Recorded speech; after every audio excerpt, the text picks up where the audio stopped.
ഓ, ഇന്നിപ്പോൾ ഇങ്ങനെ പിണങ്ങിയിരിക്കാൻ പറ്റൂ? പിണക്കം എന്ന് പറയുന്നത് താൽക്കാലികല്ലേ. വിഷയം തീരുമ്പോൾ പിണക്കം മാറില്ലോ.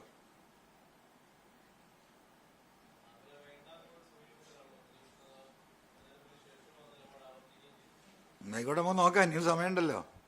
Wait and see.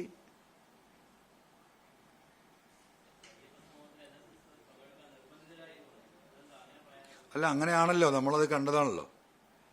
NSSന്റെ ഒരു സമീപനമൊക്കെ ചോദിക്കുന്ന നിങ്ങൾക്കും ഈ പറയുന്ന എനിക്കൊക്കെ അറിയാലോ. അവിടെ വന്നിരുന്നതിൽ പലരും നിർബന്ധിത സാഹചര്യത്തിൽ വന്നവർ തന്നെയാണ്. നമുക്കൊക്കെ അറിയാം. ഒന്നുകിൽ ഭീഷണി, അല്ലെങ്കിൽ നാളെ എന്തെങ്കിലും കിട്ടുമെന്ന പ്രതീക്ഷ, അതുമല്ലെങ്കിൽ എന്തിനാണ് വെറുപ്പ് സമ്പാദിക്കുന്നതെന്ന തോന്നൽ.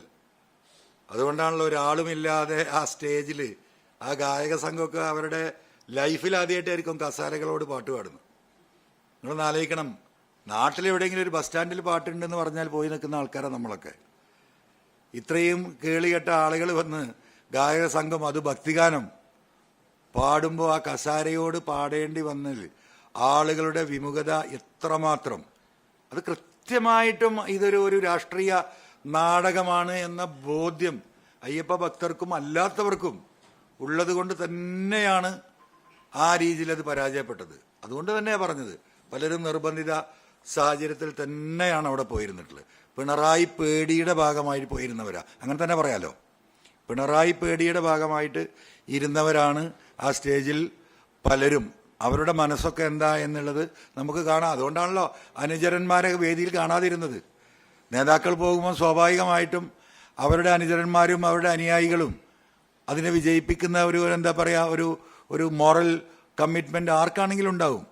അത്തരത്തിലുള്ള പ്രവർത്തകർ പോലും വഴിയിൽ മാറി നിൽക്കേണ്ടി വന്നത് എന്താ, നിങ്ങൾ പോയിക്കോ ഞങ്ങളില്ല എന്ന് പറഞ്ഞു എന്നാണ് നമ്മൾ അറിയുന്നത്. അപ്പോൾ ആ രാഷ്ട്രീയ നാടകം അവിടെ അതിൻ്റെ അന്ത്യം കുറിച്ചു.